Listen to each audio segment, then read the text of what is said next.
28 साल की चंदा का पति अय्याश था और उसने 2 शादी की थी।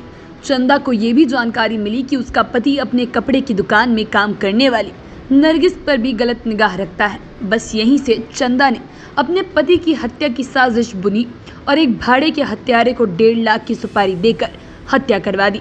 लेकिन पुलिस को शक हुआ और जब जांच की तब पता चला कि पति का कातिल कोई और नहीं बल्कि उसकी पत्नी ही है। तब पुलिस ने चंदा और भाड़े के हत्यारे जुम्मन को गिरफ्तार कर लिया। मामला बाहरी जिले के रनहोला थाने का है। बाहरी दिल्ली के रनहोला थाना क्षेत्र में वीर बहादुर अपनी पत्नी चंदा तथा 2 बच्चों के साथ रहता था। उसके घर के नीचे ही उसके कपड़ों की दुकान थी। चंदा पहले उसकी दुकान में नौकरी करती थी और बाद में उसने वीर बहादुर से शादी कर ली। शादी के कुछ दिनों के बाद चंदा को पता चला कि उसके पति ने पहले भी एक शादी की हुई थी जिसको अलग मकान में रखता है। इसके बाद दोनों में झगड़े होने लगे। एक दिन जब चंदा की बहन उसके घर रहने आए तो वीर बहादुर ने उसके साथ भी छेड़छाड़ की, जिसके बाद दोनों में काफी झगड़ा हुआ।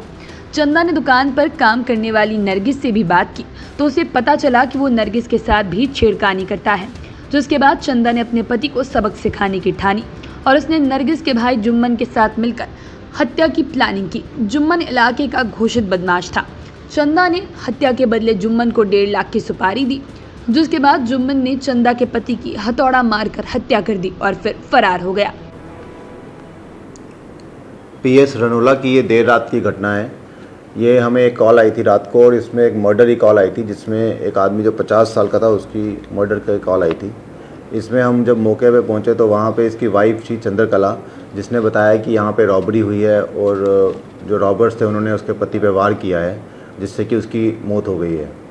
हमें उसके वर्जन पे काफ़ी शक हुआ क्योंकि वहाँ पे हमने जब सीसीटीवी चेक किए और उसकी जो बातें थी उससे हमें उस पर डाउट हुआ। फिर हमने अपनी टीम बना के इसमें इंटेरोगेशन की। इसमें हमने सीसीटीवी चेक किए, इसमें मोबाइल फ़ोन चेक किए, उसकी लोकेशंस चेक की। तो हमें इसमें थोड़ा सा और खुलासा हुआ कि इसमें एक जो वहाँ का बीसी है जिसका नाम जुम्मन है, उसने वो रात को आया और उसने हथौड़े से इसका मर्डर का अंजाम दिया।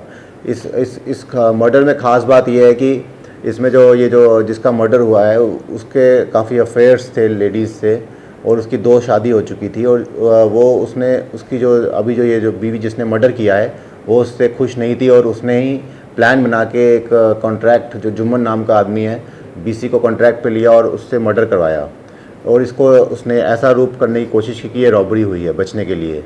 इसमें हमने दोनों को अरेस्ट कर लिया है और आगे की छानबीन चल रही है।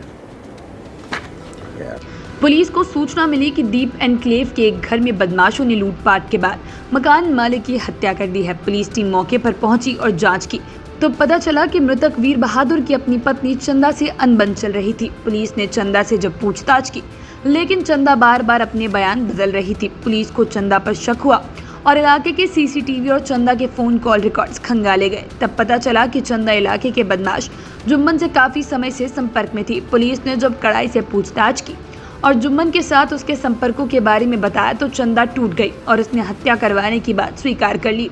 चंदा ने बताया कि उसका पति अय्याश था तथा उसे कई औरतों से संबंध थे।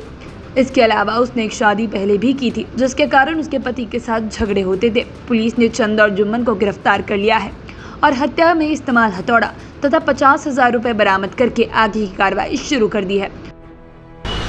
चंदा को अपने पति की अय्याशी से नफरत थी जिसके कारण उसका पति से झगड़ा होता रहता था। लेकिन जब पति की कारस्तानियां बढ़ने लगी तब चंदा ने अपने पति की हत्या की साजिश रच डाली और एक भाड़े के हत्यारे के साथ मिलकर उसकी हत्या कर दी। लेकिन पुलिस की जांच में सारा भेद खुल गया। अब चंदा और हत्यारा जुम्मन चढ़ गए हैं पुलिस के हत्थे और पहुंच गए हैं जेल। कैमरामैन हेमंत के साथ Rakesh Rawat, top stories, Delhi. Top story bureau के लिए दिल्ली से राकेश रावत की रिपोर्ट।